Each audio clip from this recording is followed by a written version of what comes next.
إن الحمد لله نحمده ونستعينه ونستغفره ونعوذ بالله من شرور أنفسنا ومن سيئات أعمالنا من يهده الله فلا مضل له ومن يضلله فلا هادي له وأشهد أن لا إله إلا الله وحده لا شريك له وأشهد أن محمدًا عبده ورسوله يا أيها الذين آمنوا اتقوا الله حق تقاته ولا تموتن إلا وأنتم مسلمون يا أيها الناس اتقوا ربكم الذي خلقكم من نفس واحدة وخلق منها زوجها وبث منهما رجالا كثيرا ونساء واتقوا الله الذي تساءلون به والأرحام إن الله كان عليكم رقيبا يا أيها الذين آمنوا اتقوا الله وقولوا قولا سديدا يصلح لكم أعمالكم ويغفر لكم ذنوبكم ومن يطع الله ورسوله فقد فاز فوزا عظيما أما بعد فإن خير الحديث كتاب الله وخير الهدي هدي محمد صلى الله عليه وسلم وشر الأمور محدثاتها وكل محدثة بدعة وكل بدعة ضلالة وكل ضلالة في النار أعوذ بالله السميع العليم من الشيطان الرجيم بسم الله الرحمن الرحيم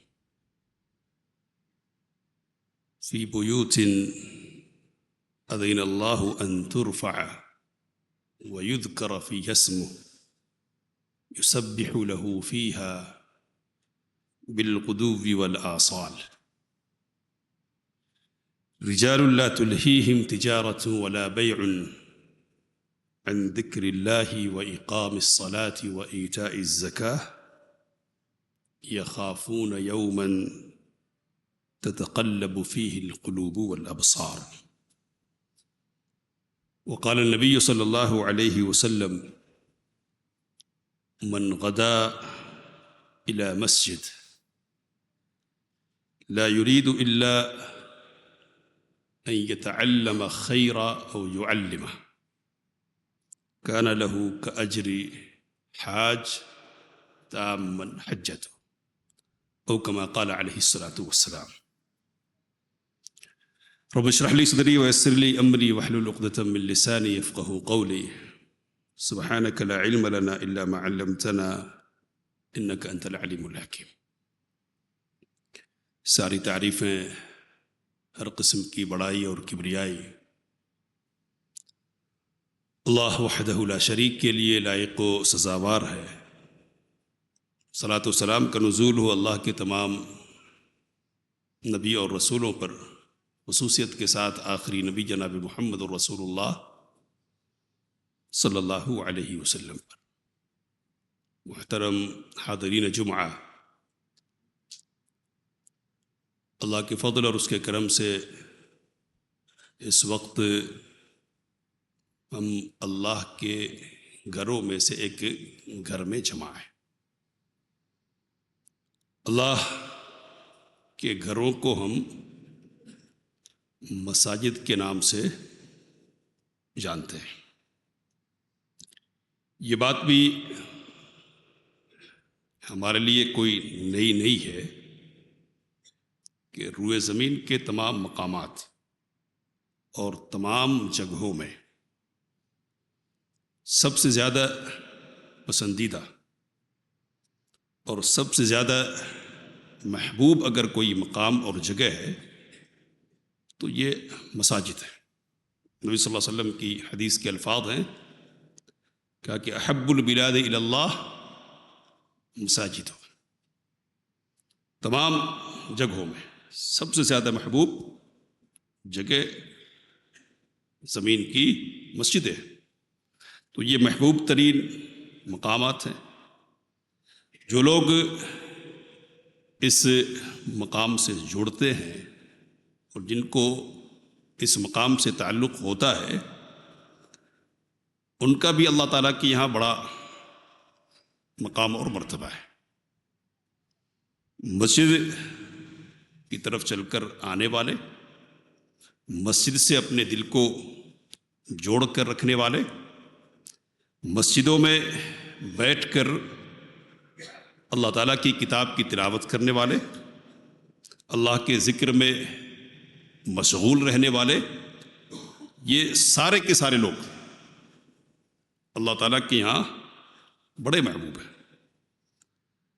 عرش الہی کا سایہ 7 لوگوں کو نصیب ہوگا قیامت کے دن۔ نبی صلی اللہ علیہ وسلم نے فرمایا کہ لا ظل الا ظل یوم لا ظل الا ظل، اس دن کے جس دن کوئی سایہ عرش الہی کے سائے کے علاوہ ہوگا نہیں۔ 7 قسم کے جو لوگ اس سائے کے مستحق ٹھہریں گے، ان میں سے ایک شخص کے سلسلے میں نبی اکرم صلی اللہ علیہ وسلم نے فرمایا کہ وَرَجُلٌ قَلْبُهُ مُعَلَّقٌ بِالْمَسَاجِدِ، ایک وہ شخص بھی ہے کہ جس کا دل مسجدوں سے جڑا رہتا ہے۔ جڑا رہنے کا مطلب یہ ہے کہ عبادات کی ادائیگی ہوتی ہے، پھر زندگی کے معاملات ہیں ان کے لیے باہر نکلنا ہوتا ہے، لیکن فکر بہرحال اس بات کی ہوتی ہے کہ بلاوا آئے گا تو جائیں گے۔ دل پکار کی طرف متوجہ ہوتا ہے، خیال ادھر ہی کا دامنگیر ہوتا ہے کہ کب بلاوا آئے اور پھر حاضری دوں۔ کثرت سے مسجد سے متعلق ہونے جڑنے کی فکر دامنگیر جن کو ہوتی ہے نا، کہا کہ اللہ تعالیٰ عرش الہی کے سائے میں ان کو جگہ دے گا۔ نبی اکرم صلی اللہ علیہ وسلم نے کہا کہ بشر المشائین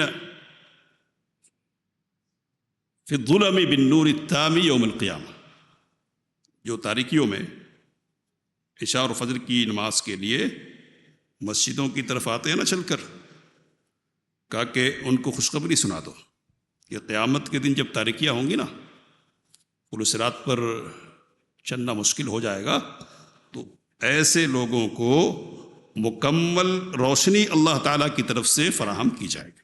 مسجد کی طرف چل کر آنے والے، نبی صلی اللہ علیہ وسلم نے کہا کہ آدمی صبح کو آئے یا شام کو آئے، جب بھی آئے اللہ کا مہمان ہوتا ہے اور اللہ تعالیٰ اس کے لیے مہمان نوازی تیار کرتا ہے۔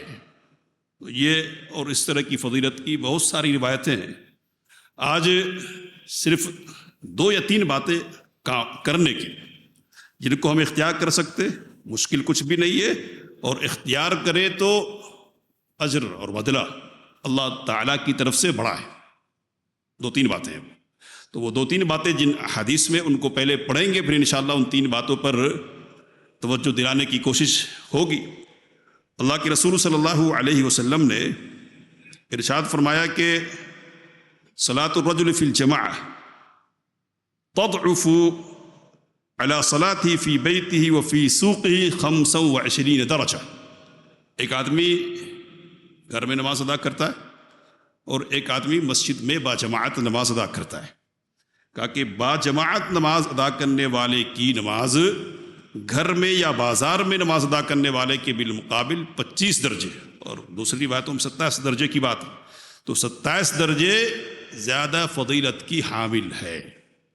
اب یہ جو فضیلت ملتی ہے نا، ملتی ہے اس کو نبی اکرم صلی اللہ علیہ وسلم نے بیان فرمایا۔ ذرا آپ غور کریں گے الفاظ پر، نبی اکرم صلی اللہ علیہ وسلم نے کہا کہ وَذَلِكَ أَنَّهُ إِذَا تَوَضَّعَ، اور یہ اس بنیاد پر کہ جب وہ وضو کرتا ہے فَأَحْسَنَ الْوُضُوءَ، اور اچھی طرح وضو کرتا ہے، کہا کہ ثُمَّ خَرَجَ إِلَى الْمَسْجِدِ، پھر وہ مسجد کی طرف نکلتا ہے، لَا يُخْرِجُهُ إِلَّا الصَّلَاةِ، مسجد کی طرف آنا کس لیے، ارادہ کیا ہے؟ کوئی دنیاوی غرض نہیں ہے اور کوئی مقصد نہیں ہے، دوستوں سے ملاقات مقصود نہیں ہے، نماز کے لیے حاضری ہو رہی ہے، صلاۃ کے لیے، کہا کہ لم یخطو خطوہ، تو ایک قدم اٹھتا ہے نا، الا رفعت لہو بہا درجہ، تو ایک اٹھنے والے قدم کے بدلے اللہ ایک درجہ بلند فرماتا ہے، وحط عنہ بہا خطیئہ، اور ایک اٹھنے والے قدم کے ذریعے اللہ ایک گناہ کو دور کر دیتا ہے۔ کہتے کہ فَإِذَا صَلَّى، جب وہ نماز پڑھتا ہے، لم تزل الملائکۃ تصلی علیہ ما دام فی مصلاہ، نماز پڑھ چکا ہوتا ہے جب، تو فرشتے اس کے حق میں برابر خیر کی دعا کرتے رہتے جب تک کہ وہ اپنی نماز کی جگہ پر ہوتا ہے۔ کیا دعا کرتے ہیں؟ کہا کہ اللہم صلی علیہ، اے اللہ اس کے ساتھ خیر کا معاملہ کر، اللہم ارحمہ، اللہ اس پر رحم فرما، اور ولا یزال فی صلاۃ من انتظر الصلاۃ، جب تک نماز کے انتظار میں ہے اس وقت تک وہ نمازی میں شمار کیا جاتا ہے، لکھا جاتا ہے۔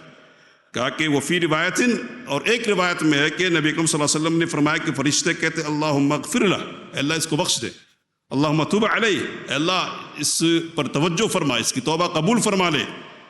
کہا کہ ما لم یؤذی فیہ ما لم یحدث فیہ، جب تک کہ ایذا دینے والی حرکت نہ ہو اس کی طرف سے اور اس کا وضو ٹوٹنا جائے۔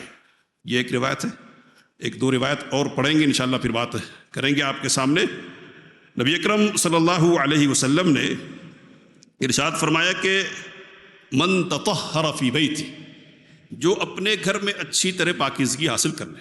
اچھی طرح پاکیزگی حاصل کرنے کا مطلب یہ کہ حدث اکبر سے بھی پاکی حاصل کر لے اور حدث اصغر سے بھی پاکی حاصل کر لے، یعنی غسل اور وضو دونوں مکمل طور پر کر کے نکلے۔ کہا کہ ثم مضى الى بیت من بیوت اللہ تعالی، پھر وہ اللہ کے گھروں میں سے ایک گھر کی طرف جاتا ہے، لیقضی فریضۃ من فرائض اللہ، تاکہ اللہ کے فرائض میں سے کوئی فرض ادا کرے، تو کانت خطواتہ احدی تحط خطیہ، ایک قدم گناہ کو گرانے والا ہوتا ہے اور دوسرا قدم درجے کو بلند کرنے والا ہوتا ہے۔ یہ صحیح مسلم کی روایت ہے۔ اور نبی اکرم صلی اللہ علیہ وسلم نے ارشاد فرمایا کہ جو شخص گھر میں وضو کرے، اچھی طرح وضو کرے، اور وضو کرنے کے بعد نکلے مسجد کی طرف الی صلاۃ مکتوبہ، فرض نماز ادا کرنے کے لیے، فاجرہ کاجر الحاج المحرم، تو اس کو اس حج کرنے والے کا ثواب ملتا ہے جو حالت احرام ہے، یعنی واقعی طور پر جو حج ہے کرنے والا ہے نا، اس کا ثواب ملتا ہے۔ تو یہ روایتیں ہو گئی، ابھی دو روایتیں انشاءاللہ اور آپ کے سامنے پڑھیں گے، اور اصل بات تو وہ رکھنی ہے آپ کے سامنے، لیکن ابھی جو روایتیں پڑھی ہیں نا ان کی بنیاد پر پہلے ایک دو باتیں۔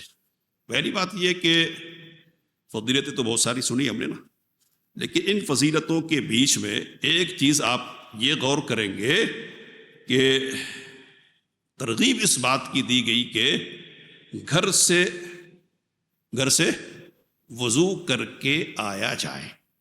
یہ گھر میں ہے، ایسی جگہ پر ہے کہ جہاں وضو کا انتظام ہے اور مسجد میں آنا چاہ رہے ہیں نا، تو کوشش اس بات کی ہونی چاہیے کہ ہم وضو کر کے آئے، تاکہ یہ جو قدم اٹھتے قدم کے ساتھ درجات کی بلندی کی بات ہے اور اٹھتے قدم کے ساتھ گناہوں کے دور کر دینے کی بات ہے، یہ فضیلت کیا ہو، حاصل ہو، آگے کی بھی فضیلت حاصل ہو۔ تو ایک تو یہ کہ باوضو ہو کر آئے۔ دوسری بات کیا ہے؟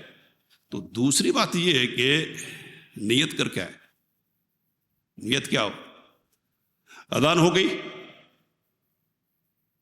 سب جا رہے ہوں گے، ہم کو بھی جانا ہے۔ کس لیے جانا ہے یہ بات ذہن میں آئی نہیں، نماز کون سی پڑھنی ہے یہ بات سمجھ میں آئی نہیں، بس جلدی سے جائیں گے اور 4 رکعتیں ہوں گی یا 2 رکعتیں ہوں گی یا 3 رکعتیں ہوں گی، پڑھ لیں گے۔ یعنی اللہ کا یہ حکم ہے، اس حکم کی بجا آوری کرنی، اور اس حکم کی بجا آوری سے مقصود میرا کیا ہے؟ اللہ کے اجر کا حصول۔ اس طرح کی کوئی بات ذہن میں نہیں آتی ہے، ارادہ چاہیے، ارادہ کر کے نکلے۔ تو ایک تو طہارت کے ساتھ نکلیں گے مکمل، اور دوسری چیز کیا ہے؟ ارادہ صلاۃ ہونا چاہیے، ارادہ کر کے نکلے۔ تو یہ جو ارادہ کرنے کی بات ہے نا، یہ دراصل ٹریننگ ہے، اور یہ ذہن سازی ہے۔ کیا ٹریننگ اور کیا ذہن سازی ہے؟ بندگی کی ٹریننگ ہے یہ۔ رب نے پکارا ہے، رب کی طرف سے آواز دی گئی ہے، رب کی پکار پر لبیک کہہ رہا ہوں، اور اس لیے کہہ رہا ہوں کہ نہیں کہوں گا تو رب ناراض ہوگا، اور کہوں گا تو رب راضی ہوگا۔ تو دو چیزیں جمع کریں گے اور دو چیزوں کو جمع کر کے حاضری دیں گے نا تو وہ ساری فضیلتیں ہم کو حاصل ہو جائیں گی جو نبی اکرم صلی اللہ علیہ وسلم نے بیان فرمائی۔ اب ایک بات یہاں اضافے کی یہ ہے کہ ایک تو پہلے آنا چاہیے، پہلے آئیں گے، ابھی 10 منٹ ہے مثال کے طور پر، 15 منٹ ہے، اور پہلے آگے اور منٹ بھی ہو سکتے ہیں، کم بھی ہو سکتا ہے۔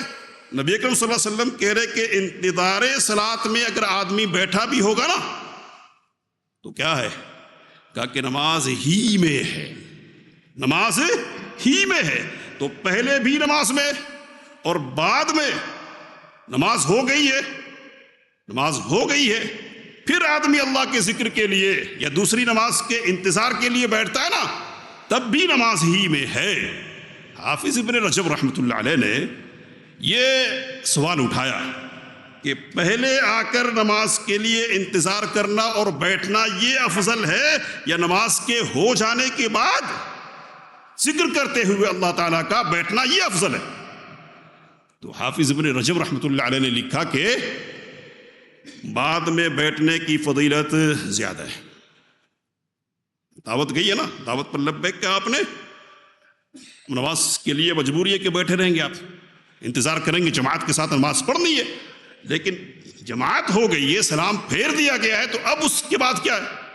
یہ ہمارا نفس ہے، ساتھ میں لگا ہوا ہے، اس کو دبانا پڑتا ہے، دبانا، بیٹھ، اللہ کے ذکر میں مشغول رہا، نہیں، کوئی دوست انتظار کر رہا ہوگا، کوئی منظر ہے جو دعوت دے رہا ہوگا، یہاں جائیں گے اور وہاں جائیں گے، کوئی کھیل اور تماشا ہوگا کہ جس سے دل بہلانے کا سامان کیا جائے گا وغیرہ، کئی مسائل ہیں زندگی کے نفس سے متعلق کہ جو دعوت دینے والے ہوتے ہیں سارے مسائل کو دبا کر سب کو پیچھے ڈال کر ایک آدمی جمے رہتا ہے نا، تو کیا حاصل ہوتا ہے؟ کیا حاصل ہوتا ہے؟ فرشتوں کی دعا ملتی ہے، رحمت کی، مغفرت کی، توبہ کی، قبولیت کی اور نماز میں ہونے کی۔ یہ بات ذرا سوچئے اور غور کیجئے کہ کتنی بڑی بات ہے یہ، لیکن ہم اس پر کتنا عمل کرتے ہیں؟ بھاگنے کی کتنی جلدی ہوتی ہے ہم کو، کتنی جلدی ہوتی ہے، کیوں جلدی ہوتی ہے؟ اس سے پہلے بھی یہ بات میں نے آپ کے سامنے رکھی کہ بھاگ کر جاتے کہاں؟ ضرورت مند لوگ جو ضرورت والے ہیں نا، ضرورت والے وہ نکلے، ٹھیک ہے، مجبوریاں ہوتی ہے، لیکن جن کی کوئی ضرورت نہیں ہے اور جن کی ضرورت کہاں تک ہے تو گیٹ سے نکلنے تک ہے، بس سڑکوں پہ ٹھہر جاتے، گلیوں میں رک جاتے، گپے ہانکتے، گھنٹوں گفتگو کا سلسلہ جاری رہتا ہے، یہاں بیٹھنے کی توفیق نہیں ملتی ہے۔ تو یہ کیا ہے؟ تو علماء نے جو باتیں کی ہے نا، ان باتوں کی بنیاد پر ایک بات کہہ رہا ہوں، پھر انشاءاللہ دوسری بات آپ کے سامنے رکھنی ہے کہ نبی اکرم صلی اللہ علیہ وسلم کے ارشادات کی روشنی میں اور قرآن مجید کے مطالعے کی بنیاد پر علماء نے یہ بات کہی کہ اللہ نے آپ کا بیٹھنا پسند نہیں کیا، کہاں؟ اپنے گھر میں، اپنے پاس، اس لیے بھگایا اللہ نے آپ، چلو یہاں سے جاؤ، ڈیوٹی بجا لی ہے نا، ڈیوٹی بجانے آئے تھے، بجا لی، بجا، ٹھیک ہے، اس کے بعد جاؤ، ادھر دل لگا ہوا ہے نا ادھر ہی جاؤ، یہاں بیٹھنے کی توفیق نہیں ملے گی، تو یہ محرومی کی بات ہے، یہ دھتکارے جانے کی بات ہے، اس پر ہم کو غور کرنا چاہیے۔ یہ بات ہو گئی، پاکیزگی اختیار کر کے آج نکلیں گے گھر سے نا ارادہ صلاۃ کے ساتھ، ساری فضیلتیں ملیں گی، اور ایک فضیلت نبی اکرم صلی اللہ علیہ وسلم نے یہ بھی بیان فرمائی ہے کہ مکمل حج کا ثواب ملے گا۔ تو کتنا بڑا معاملہ ہے، کتنے چھوٹے عمل کے ذریعے سے اس پر غور کرنا چاہیے اور اس پر عمل کرنے کی کوشش کرنی چاہیے، ٹھیک ہے۔ اب 2 روایتیں ہیں، 2 روایتوں کی بنیاد پر چند باتیں انشاءاللہ۔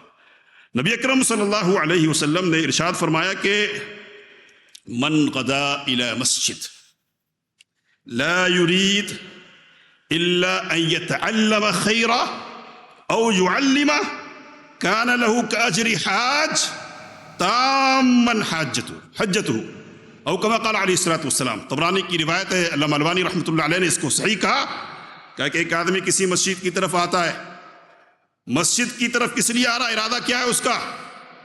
تو کہا کہ ارادہ یہ ہے کہ وہ خیر سیکھے گا یا خیر سکھلائے گا۔ کوئی خیر کی بات سامنے آئے گی نا، مسجد میں درس چل رہا ہوگا، کوئی علم والا ملے گا، اس سے پوچھے گا، مسئلہ دریافت کرے گا، کوئی سا بھی خیر کا ذریعہ ہوگا علم حاصل کرنے کا ذریعہ وہ حاصل کرے گا، او یعلم، یا دوسرے کو سکھلائے گا، اگر ضرورت محسوس ہوگی تو بتلائے گا کہ نہیں یہ ایسا کرنا ہے، ایسا نہیں کرنا چاہیے وغیرہ۔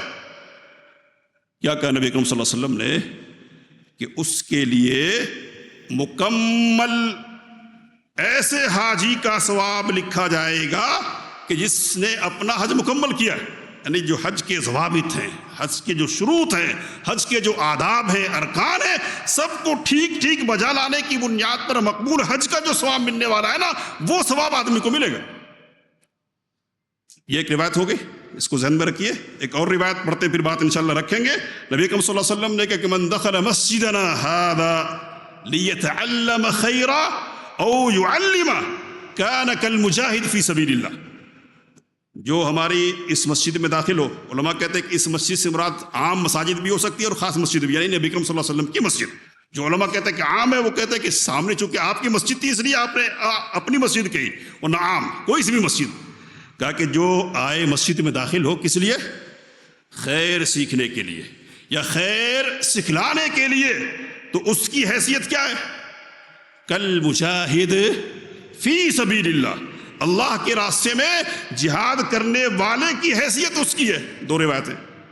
اب جو بات میں کہنا چاہتا ہوں، اور اصل یہی آج کہنا چاہتا ہوں، جو باتیں کہی ہے ایسا نہیں کہ ان کو اگنور کر دینا، ان کو بھلا دینا ہے، وہ بھی کرنے کی ہے، لیکن اصل بات یہی کہنا ہے، جہاد فی سبیل اللہ کا ثواب ملے گا، حج کرنے کا ثواب ملے گا۔ کیسے ملے گا؟ بہت زیادہ مجاہدات نہیں کرنے، بڑی محنتیں اور بڑی کوششیں نہیں کرنی ہے۔ کیا کرنا ہے؟ صرف ارادہ کرنا ہے۔ کیا کرنا؟ صرف ارادہ، صرف ارادہ۔ شیخ سلیمان الرحیلی حفظہ اللہ، مسجد قباء کے امام، کہتے حدیث کی تشریح کرتے ہوئے کہ لوگوں یاد رکھو کہ یہ جو فضیلت نبی اکرم صلی اللہ علیہ وسلم نے بیان فرمائی ہے نا، فضیلت، یہ جو فضیلت ہے نا، یہ ضروری نہیں ہے کہ آدمی مسجد میں پہنچے اور اس کو سکھانے کا موقع ملے، یہ ضروری نہیں ہے کہ اس کو سیکھنے کا موقع ملے۔ تو سیکھے گا تو اور سکھائے گا تو اس کو یہ فضیلت حاصل ہوگی، یہ بات نہیں ہے۔ نبی اکرم صلی اللہ علیہ وسلم نے سکھانے اور سیکھنے پر یہ فضیلت نہیں بیان فرمائی ہے۔ کس بنیاد پہ؟ یہ صرف ارادہ، ارادہ کر کے آیا آدمی، ارادہ۔ تو اس بات کو ذہن میں رکھنا، یہ صرف ارادہ ہے، ارادہ۔ اس بات کو ذہن میں رکھنے کا فائدہ کیا ہونا ہے ہم کو؟ مسجد میں تو آتے ہی ہے نا، آتے ہیں، بالکل آتے ہیں، تو آئے تو خیر کا یہ ارادہ کر لیں، کچھ بھی جائے گا نہیں، کوئی بگڑے، کچھ بگڑے گا نہیں، کوئی نقصان ہونے والا نہیں ہے، کچھ دینا نہیں پڑے گا، صرف لینے کی بات ہے۔ صرف نیت دیجئے اور یہ سب لیجئے، حج لیجئے، جہاد کا ثواب لیجئے، نیت دیجئے۔ آتے ہیں ہم، بھاگم بھاگ کی صورت ختم کریں، بھاگم بھاگ کی تیاریاں کریں، آنے کے سلسلے میں ذہن بنائے، اور آتے ہوئے یہ ذہن میں رکھیں کہ جائیں گے تو کچھ سیکھیں گے یا سکھائیں گے۔ کچھ مشکل ہے کیا؟ اب صرف ارادہ کر لے کے آتے ہیں، صرف ارادہ کر لے رہا ہوں، بیٹھنا یا نہیں بیٹھنا بات کا مسئلہ ہے، یہ کھوٹ کی بات نہیں ہونی چاہیے، سمجھ رہے؟ ارادہ کی بات اگر کر رہے ہیں ہم تو اس کا مطلب یہ نہیں کہ کھوٹ پال کے ارادہ کریں، ارادہ پکا ہے، موقع نہیں مل رہا تب کی بات ہے یہ۔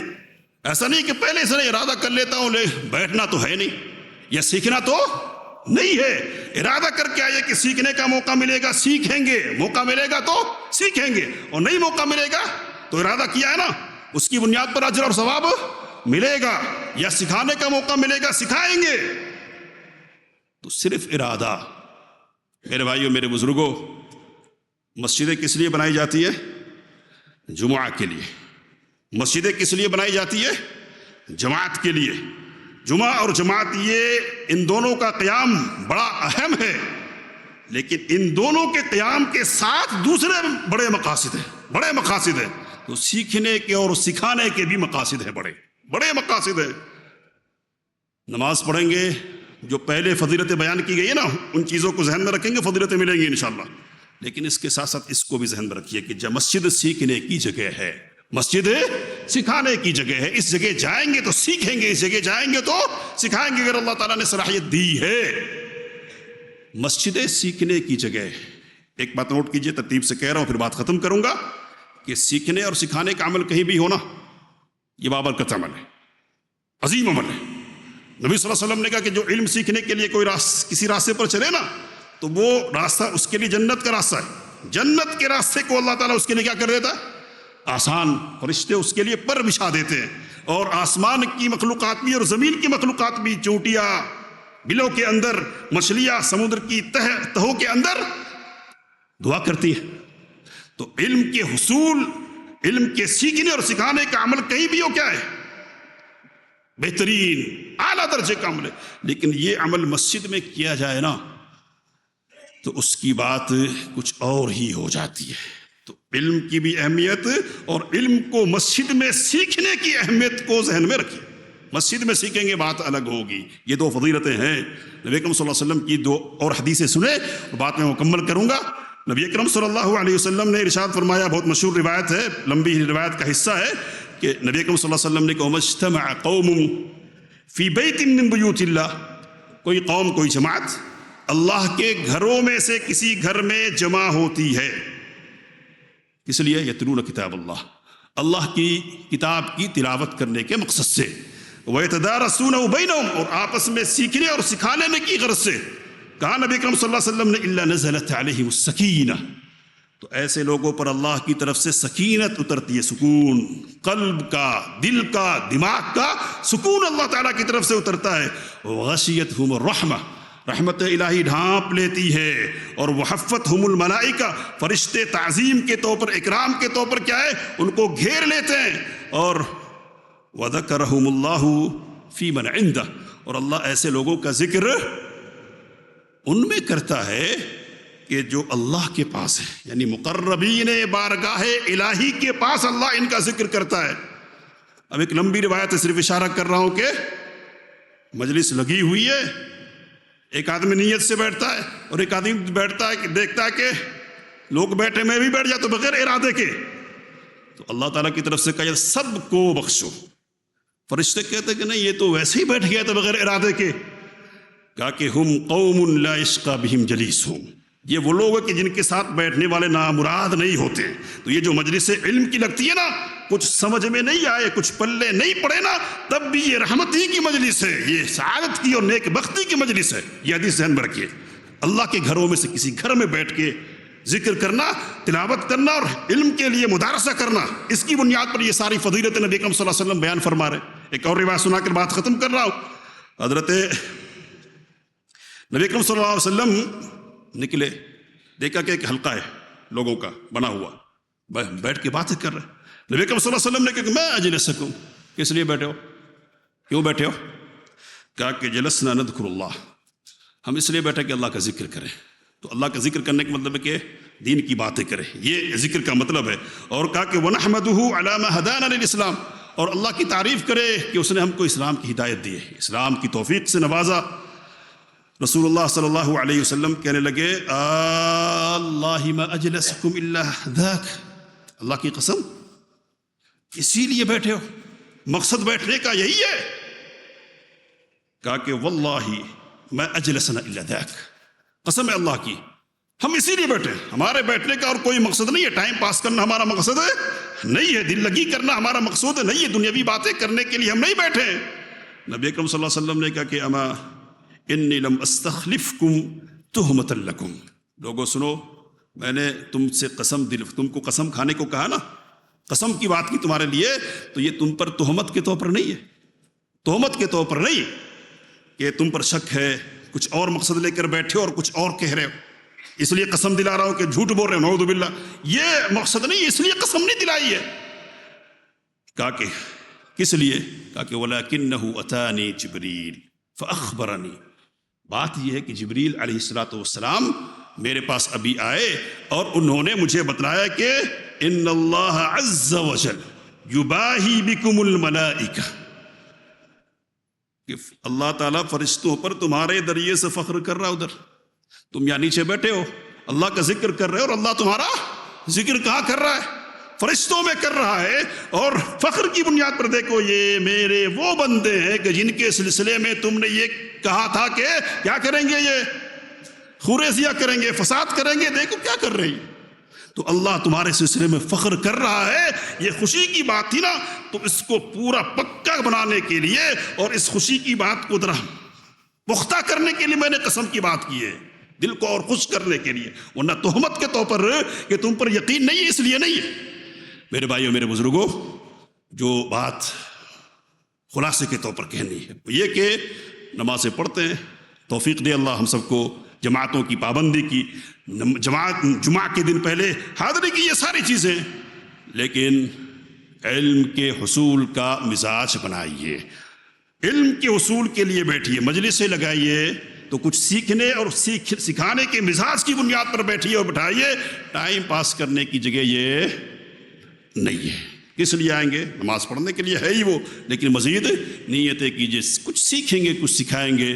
ٹائم ہے تو مجلسوں میں بیٹھ جایا کیجیے، سمجھ میں آ جائے اچھی بات ہے. علم نقصان پہنچانے والی چیز تو نہیں ہے، وہ فائدہ ہی پہنچائے گا کہیں نہ کہیں.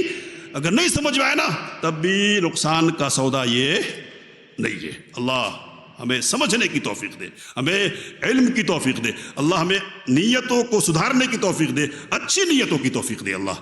آمین. وآخر دعوانا الحمدللہ رب العالمین.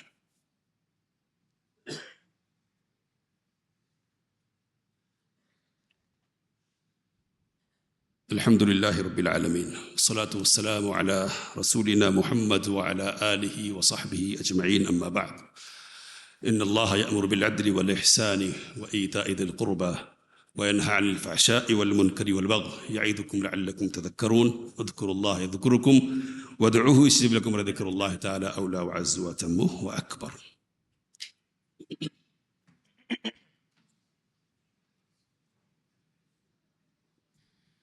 الله أشهد أن لا